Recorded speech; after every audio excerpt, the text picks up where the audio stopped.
Please subscribe my channel. اور سے سنیں، سارے سنو پر یہ خاص طور سے سنیں۔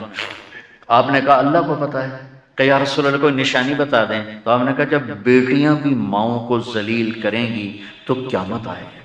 جب بیٹیاں بھی ماؤں کو ذلیل کریں گی تو قیامت ان تلد الامۃ ربتہا، جب ماں کے ساتھ بیٹیاں نوکر جیسا سلوک کریں گی، نوکرانی جیسا سلوک کریں گی تو قیامت کے نکارے پہ چوٹ پڑ کے رہے گی۔ یہ نہیں کہا جب کفر پھیل جائے اور جب اسلام بٹ جائے گا، حالانکہ قیامت تو اس وقت آئے گی جب دنیا میں ایک مسلمان باقی نہیں رہے گا۔ یہ واقعہ کی سنگینی کو بتانے کے لیے فرمایا جب ماؤں کو ذلیل کیا جائے گا قیامت آ جائے گا۔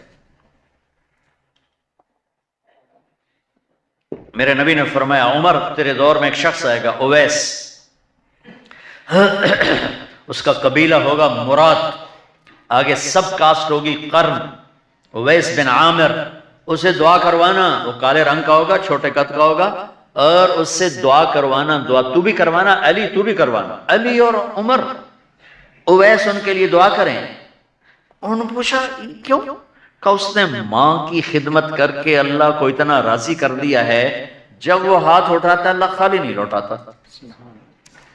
اللہ کی قسم عمر و علی کو اویس کی دعا کی ضرورت نہیں تھی، امت کو پیغام دینا تھا کہ مائیں ذلیل ہو رہی ہیں آج، اور باپ جوان اولاد سے چھپتے پھر رہے ہیں، تو میرے رب میرے نبی نے یہ آگے پیغام دینا تھا کہ نبی ہو کر رسول ہو کر کہہ رہے ہیں کاش ماں ہوتی تو میں اس کے لیے نماز توڑ دیتے۔ آپ کو 8 عورتوں نے دودھ پلایا والدہ سمیت، ان میں ایک ام ایمن بھی ہیں، آپ کے والد کی باندھی تھی، تو گھر میں تشریف فرما تھے، ام ایمن بیٹھی تھی حضرت عائشہ، تو ام ایمن کہنے لگی یا رسول اللہ پانی تو پلا دیں، تو اللہ کے نبی ایک دم اٹھے، تو حضرت عائشہ ناراض ہو گئی، ام ایمن اللہ کا رسول کو کہتی پانی پلا، تو اور کیوں نہ کہوں میرا بیٹا ہے میں نے دودھ پلایا۔ تو حضرت میرے نبی نے کہا ہاں ہاں عائشہ یہ میری ماں ہے، اس کا میں نے دودھ پیا ہے۔ آپ اٹھے، گھڑے میں سے پانی بھر کے یوں دونوں ہاتھوں سے حضرت ام ایمن کو پیش کیا جو حبشی باندھی تھی، چونکہ دودھ پیا ہے تو ماں کا لفظ صادق آ گیا، تو بجائے اس کے کہ برا مناتے آپ خادم بن کے اپنی ماں کو دودھ پلانے والی ماں کو آپ نے، حضرت حلیمہ سعدیہ تشریف لائیں، آپ نے اپنی چادر بچھا کر اس کے اوپر بٹھایا۔ حضرت عمر کا دور خلافت آیا، وہ ہر سال حج کرتے تھے، اور بھائی کوئی اویس ہے وہ ملتا ہی کوئی نہیں تھا، 3-4 سال گزر گئے تو کہنے لگے سارے حاجی اکٹھے ہو جاؤ بھائی، سارے حاجی اکٹھے ہو گئے، آپ نے کہا سب کھڑے ہو جاؤ، سارے کھڑے ہو گئے، پھر آپ نے کہا یمن والے کھڑے رہو باقی بیٹھ جاؤ، تو چند ہزار کھڑے رہے باقی بیٹھ گئے، پھر آپ نے کہا مراد والے کھڑے رہو باقی بیٹھ جاؤ، تو 15-20 آدمی اس میں سے نکلے، پھر آپ نے کہا مراد کی جو آگے سب کاسٹ ہے قرن والے کھڑے رہو باقی بیٹھ جاؤ، تو صرف ایک آدمی بچا، تو آپ نے اس سے پوچھا تم قرنی ہو؟ کہا جی۔ اویس کو جانتے ہو؟ کہا جی میرے بھائی کا بیٹا ہے، وہ تو تھوڑا سا ایسے ہی ہے دیوانہ سا، آپ کیوں پوچھ رہے ہیں؟ تو حضرت عمر رونے لگے، کہا وہ نہیں تو دیوانہ ہے، کدھر ہے؟ کہا جی عرفات گیا ہے اونٹ چرانا، تو حضرت عمر نے علی کو ساتھ لیا اور دوڑ لگا دی عرفات کی، وہاں گئے تو حضرت اویس ایک جھاڑی کے نیچے نماز پڑھ رہے تھے، یہ دونوں حضرات آ کے بیٹھ گئے، انہوں نے محسوس کیا 2 بندے آ گئے، نماز مختصر کر دی، حضرت عمر نے پوچھا کون ہو میرے بھائی؟ کہا جی مزدور ہوں۔ تمہارا نام کیا ہے؟ کہا جی اللہ کا بندہ۔ کہا ارے بھائی وہ تو سبھی اللہ کے بندے ہیں، تیری ماں نے تیرا نام کیا رکھا ہے؟ کہا تم کم پوچھ رہے ہو؟ انہیں تو پتہ ہی نہیں تھا کہ عمر ولی، کیوں بھائی تسی کون ہو انٹرویو کرنا لے؟ تو مولا علی نے کہا یہ ہیں عمر بن خطاب امیر المومنین اور میں ہوں علی بن ابی طالب۔ پھر وہ ہل گئے، کہنے لگے میں معافی چاہتا ہوں، میں پہلی دفعہ آیا ہوں، مجھے تو پتہ ہی کوئی نہیں ہے۔ تو حضرت عمر نے فرمایا تم اویس بن عامر ہو؟ کہ اچھا ہاتھ اٹھاؤ ہمارے لیے دعا کرو۔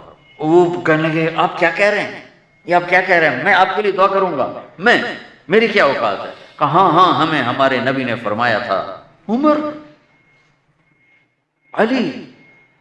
علی جنت میں تیرا گھر میرے گھر کے سامنے ہوگا، اس کے بعد کسی کی دعا کی ضرورت ہے؟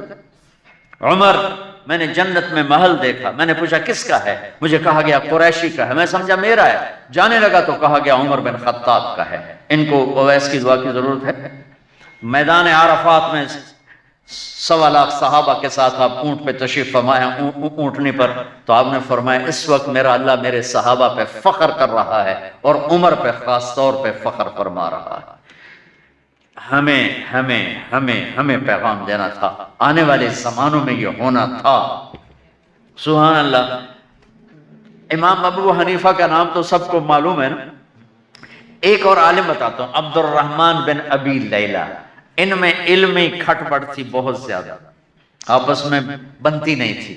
تو ابو حنیفہ جیسی ہستی جن کے کروڑوں فالوور آج ہیں، ان کی ماں کہتی نعمان یہ مسئلہ ہے، جا کے عبد الرحمن سے پوچھ کے آ۔ زندگی میں ایک دفعہ نہیں کہا ماں جی میں اس کو بڑا عالم ہے میرے کو پوچھ لو، کہا اچھا ماں جی، اپنی چادر اٹھاتے اور پہنچ جاتے، دروازے پہ دستک دے کے بھائی مجھے میری اماں نے بھیجا ہے، آپ اس پہ فتویٰ، حالانکہ ان کی اپنی رائے اس کے خلاف ہوتی تھی، لیکن ماں کے احترام میں جا کر ان سے مسئلہ پوچھتے جن سے روزانہ مناظرہ ہوتا تھا، روزانہ کھٹ پٹ ہوتی تھی علمی، ماں نے کہہ دیا جا کر ان سے پوچھ کے آتے تھے، اپنی اتنی بڑی علمی قدر و منزلت کو ایک طرف رکھ دیتے تھے، نہیں میری ماں نے مجھے کہا۔ تو آپ سب نوجوان ہو، ماں باپ زندہ ہیں تو ان کی دعا لو، آہ نہ لو، دعا لو۔ مجھے یاد آیا میرے والد رحمت اللہ علیہ کا ایک دفعہ مجھے خط آیا کہ جب پیسے ختم ہوتے ہیں اسی وقت ہی تمہارا خط آتا ہے کہ پیسے بھیج دو، کبھی آگے پیچھے بھی بتا دیا کرو زندہ ہیں کہ مردہ ہیں۔ تو تعلق ہی نہیں تھا، صرف پیسے تک تھا، ابھی پیسے گھال دو پیسے، اب تو خط کی ضرورت نہیں ہے، فون پہ ہو جاتا ہے، اس وقت یہ خط ہوتے تھے۔ تو میرے والد نے گلے کا خط لکھا، مجھے افسوس ہونا چاہیے تھا، میرے اوپر جوں بھی نہیں رہی، ہم نے والدین کی عظمت کو پڑھا ہی نہیں ہے، وہ تو در مصطفیٰ سے یہ چیز ملتی ہے، محمد مصطفیٰ کے در سے